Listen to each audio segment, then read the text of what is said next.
Қазақстандықтар кейінгі кезде интернет сапасына жиі шағымданатын болды. Желі қолданушылары ғаламтордың сапасының нашарлығына наразы. Ал цифрлық даму министрлігі ешбір қалжыңсыз оған радиофобия кінәлі дейді. Яғни радио толқындағы ақаудан қорқатын жұрттың ойдан шығарғанын деп отыр. Кімге сенейік?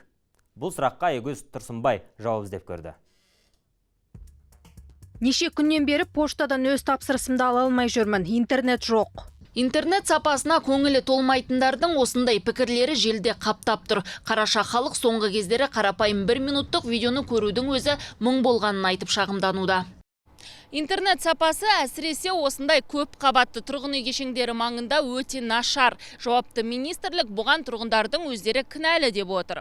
Сөздерінше, радиофобиясы бар азаматтар интернет желісін жақсартатын арнайы станциялардың құрылысына қарсы екен. Бұл қаншалықты рас, тұрғындардың өздерінен сұрап көрейік. Радиофобия дегенді естігеніңіз бар ма? Жоқ, естімедім. Ол не екенін білмейсіз. Интернет сапасы көңіліңізден шыға ма осы жерде? Өте нашар. Тек Билайнмен ғана амалдап не қылып, қалған ері вообще нашар.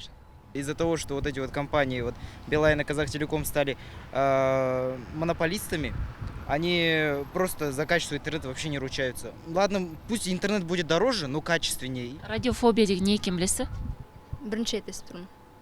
Иә, министрлік айтқан радиофобияны халық білмейтін болып шықты. Бұқараны зиянды толқын емес, интернет сапасы алаңдатып отыр. Ал күні кеше президенттен сөгіс алған Бағдат Мусиннің қол астындағылар қосымша базалық станция салынбай мәселе шешілмейді дейді. Бұған дейін интернет жылдамдығына жауап беретін станцияларды халық қарсы болған соң бұзып тастаған көрінеді.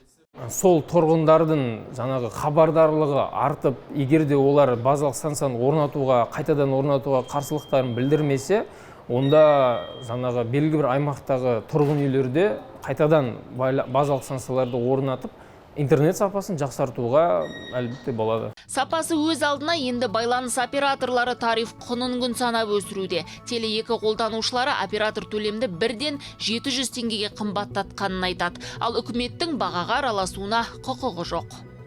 Қазір азаматтар трафикті көбіне әлеуметтік желілерге жұмсайды. Біз сараптама жүргізіп, бұл тиімді болмайтынын анықтадық. Сондықтан кейбір әлеуметтік желіде шексіз отыруға мүмкіндік беріп, ай сайынғы төлемді қымбаттаттық. Бүгінде интернет сапасына қатысты жауапты министрлік 400-ден астам тексеріс жүргізіп, операторларға 108 миллион теңге айыппұл салған. Айыппұл салынды, ал сапа жақсарғанын сол күйі көрмедік. Енді халыққа қосымша базалық станцияларды салсын деп өтініш білдіруден басқа амал жоқ. Айгөз Тұрсынбай, Мейірбек Беспаев, Айбат жаңалықтар қызметі.